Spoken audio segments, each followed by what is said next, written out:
हो नक्की. मी आता इथून निघतो आणि लगेच तिकडे येतो.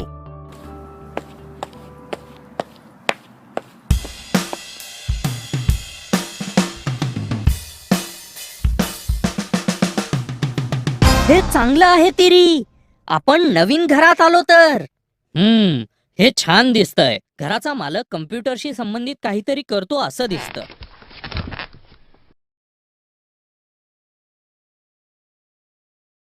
तू आता काय वाचतोयस? इन्फॉर्मेशन सिस्टीम्स बद्दल काहीतरी आहे. ते काय असतं? तू खूप सारे नवीन शब्द वापरायला लागलाय. कम्प्युटर्स, इन्फॉर्मेशन सिस्टीम वगैरे. तो मुलगा सुद्धा या सगळ्या गोष्टींबद्दल बोलत होता. माझ्या प्रिय मित्रा, त्याला कम्प्युटर असं म्हणतात. बर, मग त्याचं काय करू? खाऊ त्याला? चांगला असतो का तो? मूर्खपणा बंद कर. ते एक महत्वाचं यंत्र आहे ज्याद्वारे हल्ली खूप कामे केली जातात. बर, ठीक आहे. पण मग इन्फॉर्मेशन सिस्टीम काय असतं? तू जा आणि बिळाची आवराआवर कर. मला वाचू दे आणि मग मी तुला समजावतो. अच्छा.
ए मेरी, उठ रे.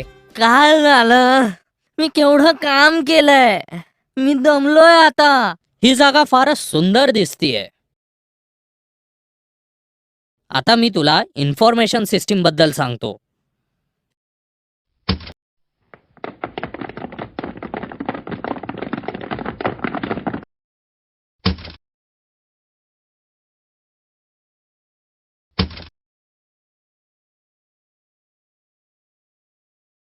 हा, सांग आता.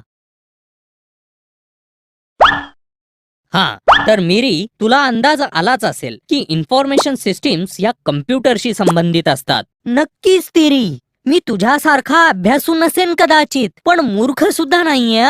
बरं ठीक आहे, पण तू केलेला अंदाज हा काही प्रमाणातच बरोबर आहे. काही प्रमाणातच म्हणजे काय? इन्फॉर्मेशन सिस्टीम्स या जरी कम्प्युटरशी संबंधित असल्या तरी त्या फक्त कम्प्युटरचा एक घटक आहेत. म्हणजे त्यात कम्प्युटर बरोबर इतरही काही असतं? बरोबर. खरं तर इन्फॉर्मेशन सिस्टीम 5 घटकांनी बनलेले असतात. ते घटक म्हणजे लोक, कार्यप्रणाली, सॉफ्टवेअर, हार्डवेअर आणि डेटा. या सगळ्यातला मला फक्त लोक हाच भाग कळला. तो भाग कम्प्युटर वापरणाऱ्या माणसांशी संबंधित असेल. तुझं बरोबर आहे मिरी. या सगळ्या लोकांना एंड युजर्स असंही म्हटलं जातं आणि कम्प्युटरचे प्रमुख उद्दिष्ट हे या एंड युजर्सना अधिकाधिक कार्यक्षम आणि निर्मितीक्षम बनवायचं असतं. ठीक आहे, ते कळलं मला. पण त्या बाकीच्या गोष्टींबद्दल काय? ते कार्यप्रणाली, ते सॉफ्टवेअर, ते हार्डवेअर आणि हा डेटा.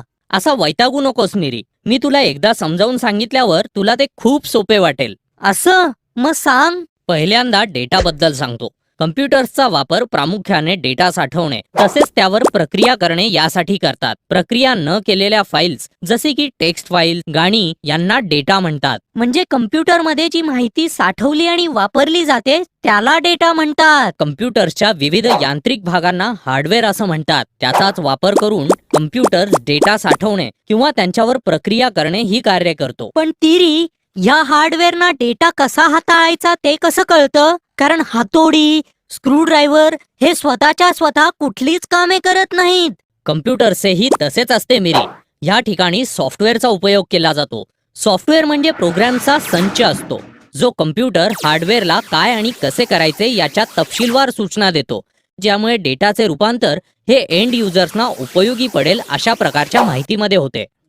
मग या सगळ्यामध्ये कार्यप्रणाली कुठे गेली? कार्यप्रणाली या लोकांसाठी असतात. त्या लोकांना एखादे विशिष्ट सॉफ्टवेअर कसे वापरावे याबद्दल माहिती देतात. मस्तच, हे कम्प्युटर्स खूप भारी वाटत आहेत. या नवीन घरी आपण त्यांचा वापर करून खूप गोष्टी करू शकू. धन्यवाद तिरी, तू मला खूप सोपं करून सांगितलंस. चल आता पटकन आपण आपलं नवीन घर पाहूयात.